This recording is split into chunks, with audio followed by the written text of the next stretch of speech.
So come on, boys and gals, let's have a barbecue. Oscar oven roasted turkey is just 25 calories per luscious slice. Someone here already knows that, so go ahead. Just 25 calories a slice. Thanksgiving begins a very special time of the year for us.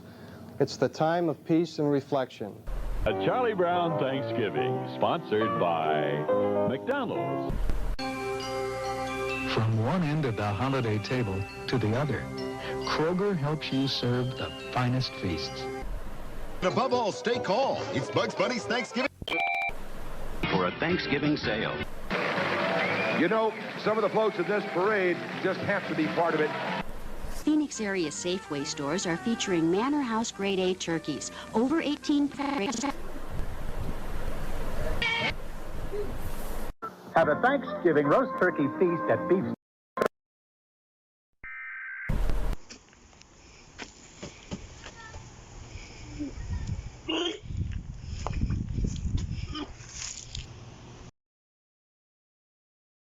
This message is meant for any family or individual that has purchased any product that contains turkey. If you happen to purchase any turkey product, throw it away immediately. What's up, you guys? And welcome to a Freaky Friday. And if you haven't been here, if you're new here actually, let me explain to you what a Freaky Friday is. So a Freaky Friday is where we come together as a group. We watch some scary videos, hopefully sent in by you guys, but they never are. At least I'm not checking my stuff. They never are.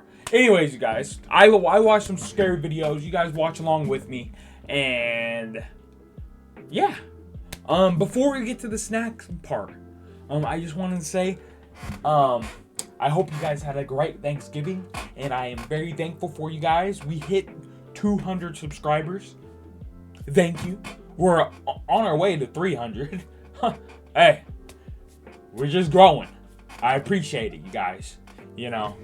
Anyways, wanted to say thank you guys for that. Now on to the Snack-a-daisies. For our first snack today, we're just gonna make a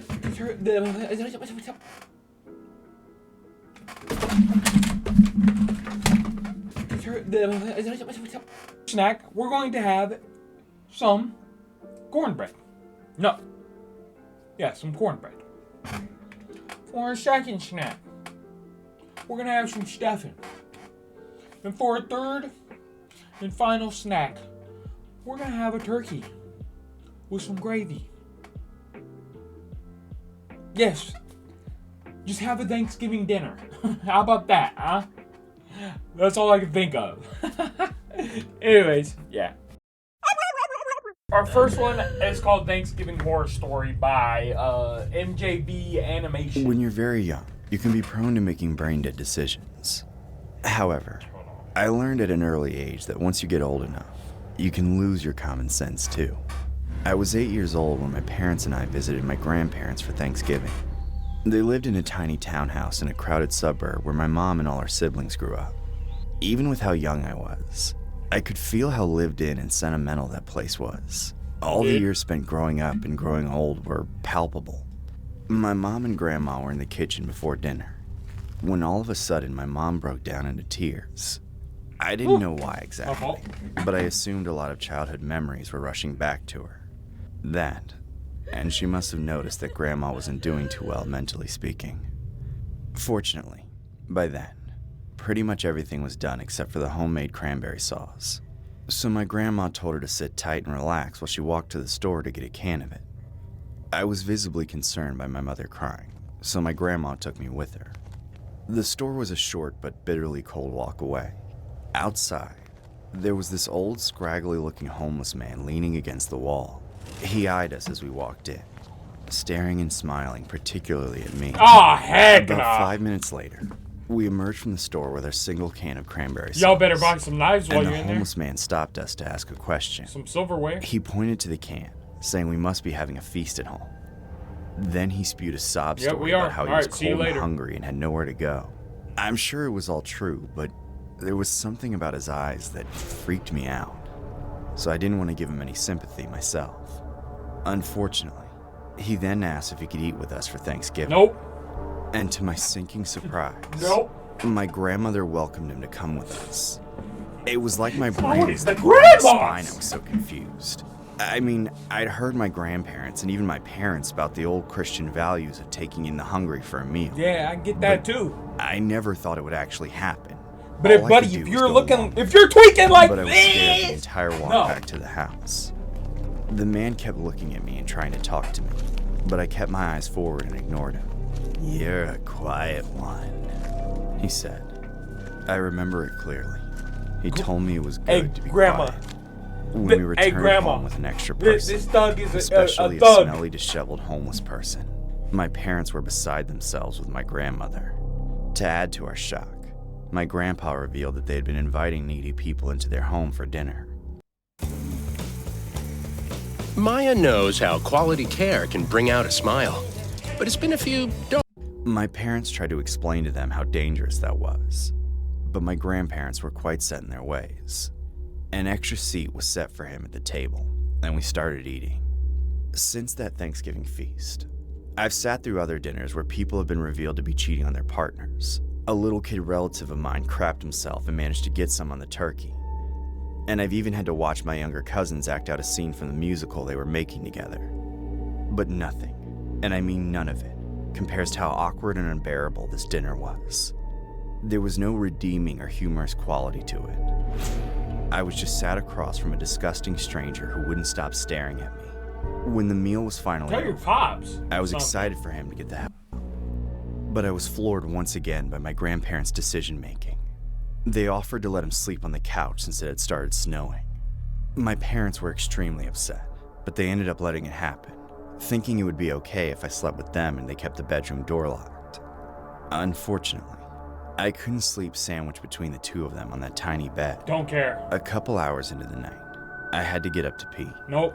I crept outside the bedroom No, and closed myself I'm peeing in on the bathroom ground, in bro. the house. I wish there was a lock, but the doors were so old that they could only be locked by a key. Nah. And that key had vanished many years ago, so it just had an empty keyhole. I sat down on the toilet and did my business, which turned out to take longer than I expected. It took 5 to 10 minutes to get everything out and wrapped up. It didn't help that I kept hearing noises in the house, and since I wasn't familiar with it, I had no way of discerning what sounds were caused by the old age of the building and what was from a person. By the time I got off the toilet, I had pins and needles in my legs, but that was the least of my worries. No. When I stood up and went to pull up my pants, I saw something unforgettable. I was just the right height to be at eye level with the keyhole of the door, and on the other side, there was another eye looking back at me. I knew that eye. It had been staring at me all day. The eye moved away as the man stood up, so I screamed and threw myself at the door. I wanted to keep him out at all costs, wailing as loudly as I could. My parents came running over, and I only opened the door when I was sure it was them on the other side. I told them what I saw, blaming the man my grandma let in. My grandparents didn't believe me. What? Triggering my mother into a crying, screaming rage. At the time, I thought it was just because she was mad my grandma put me in danger. But now I know it was mixed with a tragic realization that her mother's mind was falling apart. During that scarring scene, the peeping Tom quietly slipped out and disappeared. We left that night instead of staying a few days like we planned to. My mother cried the whole way home, and I don't remember ever going back to visit my grandparents again. Good. Good. Good. Our next one.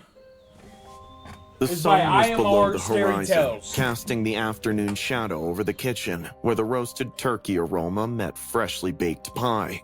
I stirred a pot of gravy, standing and feeling my heart beat from anticipation. For me, Thanksgiving has always been a time for family, but it felt different this year. Yeah, I Unsaid want because you're tension hung in the terrifying. air, and I could tell by the way my parents looked at each other, smiling tightly.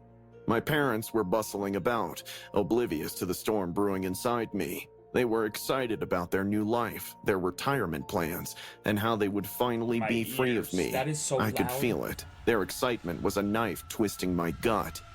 Joel, would you set the table? My mother called from the dining room.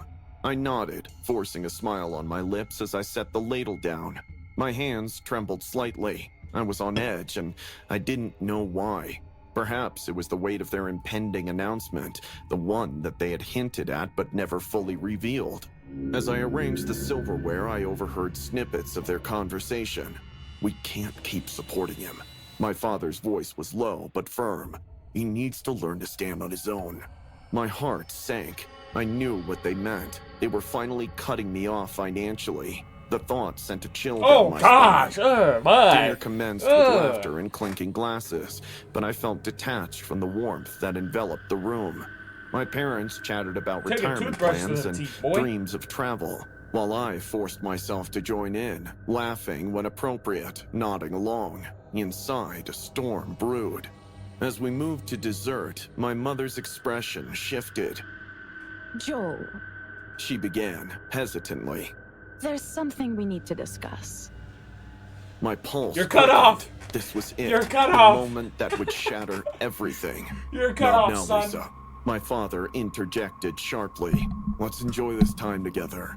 But I could see it in their eyes, the fear of what lay ahead. I excused myself under the pretense of needing fresh air and stepped outside into the cool night. The stars twinkled above like distant eyes, watching my every move.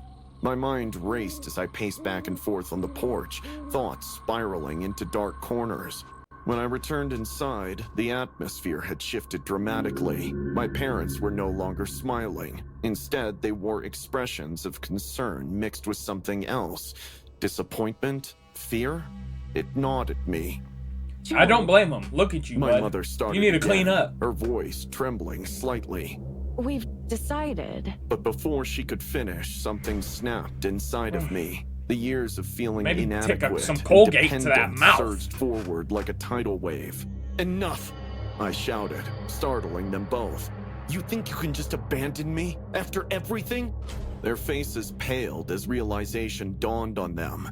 Their son was no longer just angry, he was dangerous.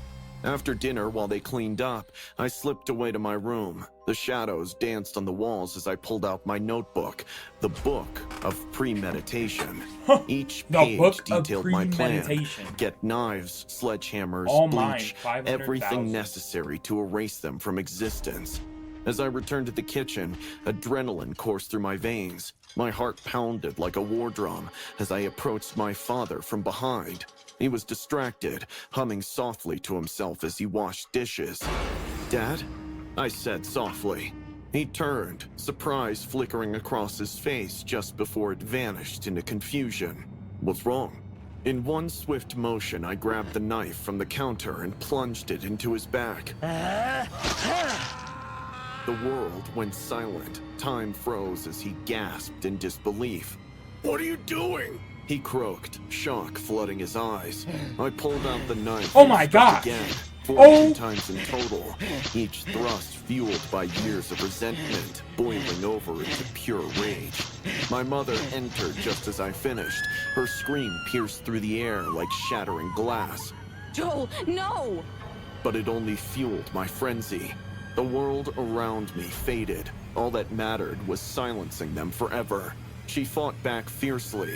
Her love for him made her desperate to save her husband and herself. I was beyond control as chaos broke loose in the once happy home. The bodies collapsed to the floor like rag dolls, with no life left in them. At this point, it dawned on me that I had done like a wave of ice-cold water. I dragged their bodies into the bathroom where I had prepared everything. Plastic bins filled with corrosive chemicals awaited their remains, like hungry beasts ready to devour their prey. As I dismembered them piece by piece, a sense of relief washed over me. This was liberation.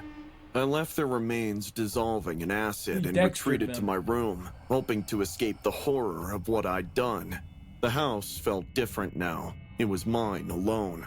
I glanced out the window at the world waking up outside. A smile crept across my face as I realized that no one would ever know what happened here. Not today or ever. Days passed before anyone noticed they were missing. Days filled with paranoia and guilt, gnawing at my insides like rats in a cage. When police finally arrived for a welfare check after my mother's co-workers reported her absence, panic surged through me. They found everything. The boiling pot on the stove still simmering with remnants of what used to be her head, body parts dissolving in acid, notes detailing every step of my plan, scattered across the floor like confetti at a twisted celebration. As they uncovered each horrifying detail, all I could think was how close I'd come to freedom, and how quickly it had unraveled into chaos. Thanksgiving will never be just another holiday for me again. It is now forever etched in blood, a reminder of what happens when love turns into horror. The story was inspired by a horrific incident that happened on November 26th. Okay, yeah, see that animation I made Joel of Jr., Homeboy? then 28 years old, was living off his parents' financial support when they decided to stop funding his lifestyle as they prepared for retirement. The couple had recently sold their home and were planning to move into a more budget-friendly residence. This decision prompted a violent reaction from their son, who felt entitled to their support and had a significant motive: a $500,000 life insurance policy that would pay out if both parents were dead. The murders occurred in their home in Tennessee, where Joel Jr. meticulously planned the horrific acts that followed. With dawn breaking and police arrived, he was later convicted and was sentenced to life imprisonment. Good. Good. Y'all should have gave him the death penalty. That's what y'all should have done. I don't even know if I could show that. And our final one for today is Thanksgiving 2 by ACM Official. If you haven't seen the first one, I reacted to it in my first Freaky Friday Thanksgiving. I'll put it somewhere, maybe I'm pointing the wrong way, over here. I don't know.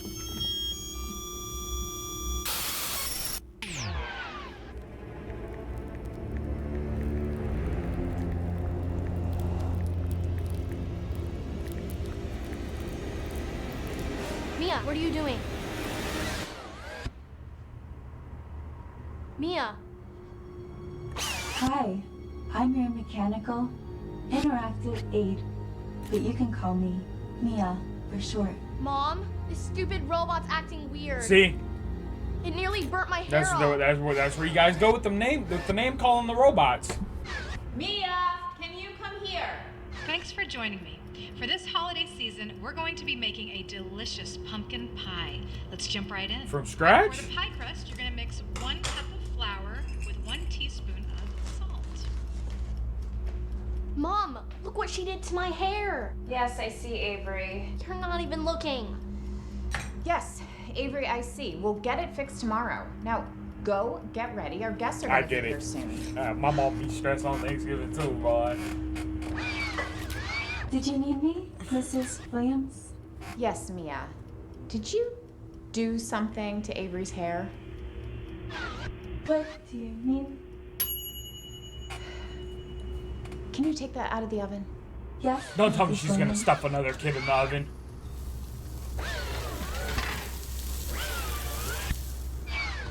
Huh? No mitts? She didn't need them?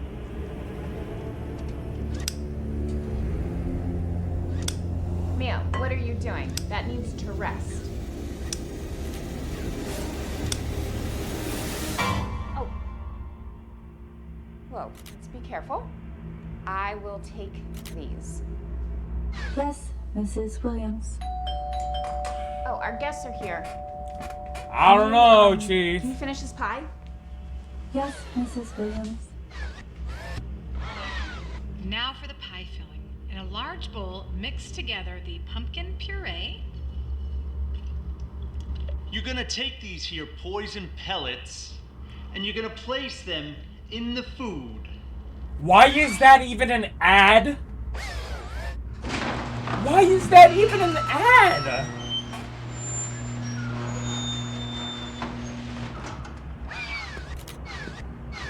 That shouldn't be an ad.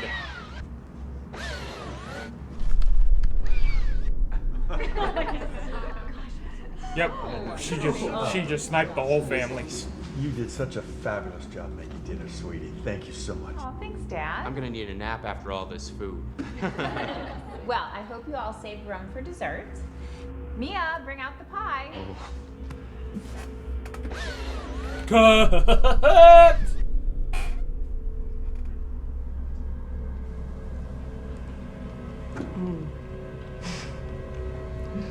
I ain't gonna lie. There had to have been a recall from the last Thanksgiving. Yep. There's no way these robots are still roaming the earth.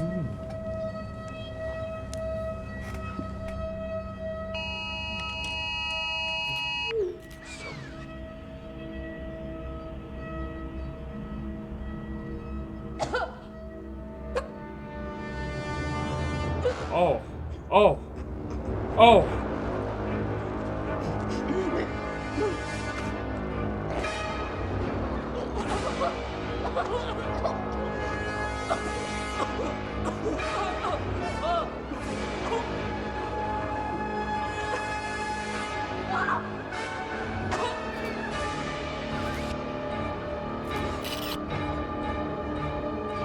She strikes again.